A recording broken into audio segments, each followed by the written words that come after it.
पाठ 11 युगावतार गांधी। इस कविता के द्वारा कवि ने राष्ट्रपिता महात्मा गांधी के व्यक्तित्व की महानता का वर्णन किया है कि स्वतंत्रता आंदोलन में उनकी आवाज सुनकर लोगों ने उनका अनुसरण करने लगे और ऐसे युग पुरुष ने सत्य अहिंसा के बल पर भारत को अंग्रेजों की दास्तां से मुक्ति दिलाई। तो चलिए कविता पाठ करते हैं। चल पड़े जिधर दो डगमग में, चल पड़े कोटि पग उसी ओर, पड़ गई जिधर भी एक दृष्टि, पड़ गए कोटि द्रग उसी ओर। कवि कहते हैं गांधी जी के पैर जिस ओर चल दिए अर्थात जिस रास्ते में चल गए, सहज हजारों पग भी हजारों पैर भी उसी ओर चल पड़े। पग गई जिधर गांधी जी की दृष्टि पड़ी, कोटि अर्थात हजारों लोगों की दृष्टि भी उसी ओर चली गई। सारे लोग क्या कर रहे थे? गांधी जी का अनुसरण कर रहे थे, उन्हीं के साथ कदम से कदम मिलाकर उसी दिशा में चल रहे थे। जिसके सिर पर निज धरा हाथ, उसके सिर रक्षक कोटि हाथ, जिस पर निज मस्तक झुका दिया, झुक गए उसी पर कोटि मात। जिसके सिर गांधी जी ने सिर झुकाने अर्थात जिसका सम्मान दिया, उसी के देश के करोड़ों नागरिकों ने भी उन्हें सम्मान दिया, और जिस पर उन्होंने मस्तक झुका दिया, देश के लोगों ने भी उसी ओर अपना मस्तक झुका दिया अर्थात सारे लोग गांधी जी का अनुसरण कर रहे थे। तुम बोल उठे युग बोल उठा, तुम मौन बने युग मौन बना, तुम कुछ कर्म तुम्हारे संचित कर, युग कर्म जगा युग धर्म तना। अर्थात कवि कहते हैं जब गांधी जी बोल रहे थे तो युग सारा संसार भी उनके साथ बोल रहा था। जब गांधी जी मौन हुए तब युग भी उनके साथ मौन हो गया, मौन धारण कर लिया उसने। सारे लोग क्या हो गए? मौन हो गए। कुछ कर्म तुम्हारे संचित कर अर्थात जो आपके कर्म एकत्रित किए हैं, युग कर्म जगा उसी से युग है, जो युग में जो कर्म हुए हैं, और युग धर्म जो युग में धर्म हुए हैं, वो गांधी जी के अनुसरण करके ही लोगों ने किए हैं। लोग केवल गांधी जी का अनुसरण करके ही आज आजादी पाई है।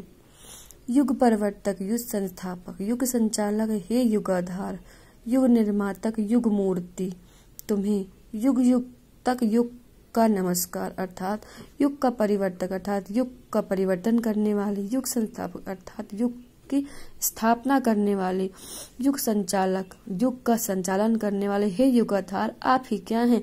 युग के आधार हैं, युग निर्माता हैं, युग मूर्ति है अर्थात युग को आकृति देने वाले हैं, युग गढ़ने वाले आप ही हैं।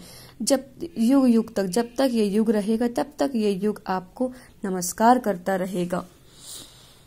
धर्म आडंबर के खंडहर पर कर पद प्रहार, कर धरा ध्वस्त मानवता का पावन मंदिर, निर्माण कर रहे सृजन व्यस्त।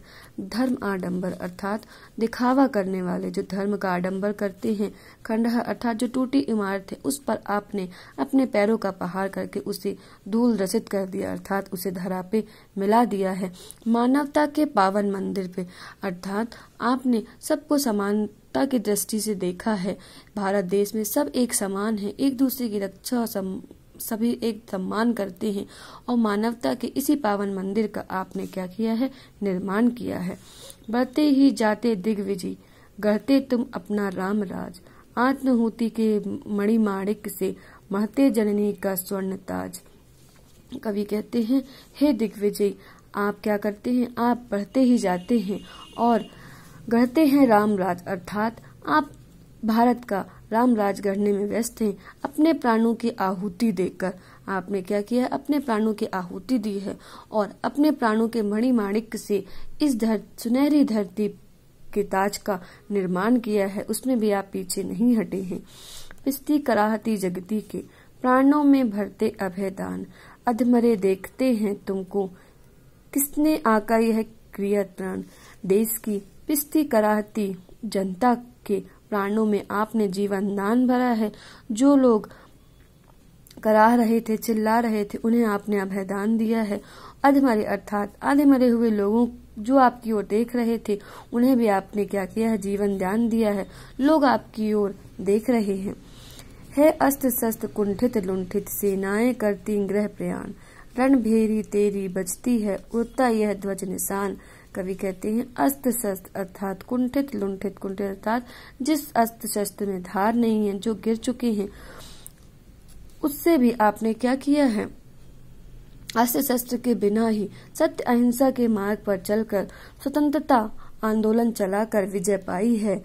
और सेनाएं भी आपका समर्थन दिया है, सेनाओं ने भी रणभेरी युद्ध भूमि पर तेरी बजती भर अर्थात आपकी ही भेरी सुनाई पड़ती थी।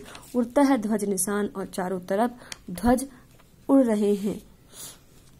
हे युग दृष्टा, हे युग सृष्टा, पढ़ते कैसा यह मोक्ष मंत्र, इस राजतंत्र के खंडहर में उगता अभिनव भारत स्वतंत्र। हे युग दृष्टा, हे युग को देखने वाले, हे युग का सृजन करने वाले, चारों दिशाओं में पढ़ते कैसा मोक्ष मंत्र अर्थात मोक्ष मंत्र मतलब चारे ओर आपकी ही जय जयकार हो रही है। गांधी जी ने अपनी दूरदर्शिता के आधार पर एक नए युग की स्थापना की है। लोग दूर दूर से देख रहे हैं। राजतंत्र के इस खंडहर में उगता भारतवासियों की दूरी और इस मोक्ष की प्राप्ति हुई है और एक नवीन युग का निर्माण हुआ है। स्वतंत्र भारत का अभ्युदय हो रहा है।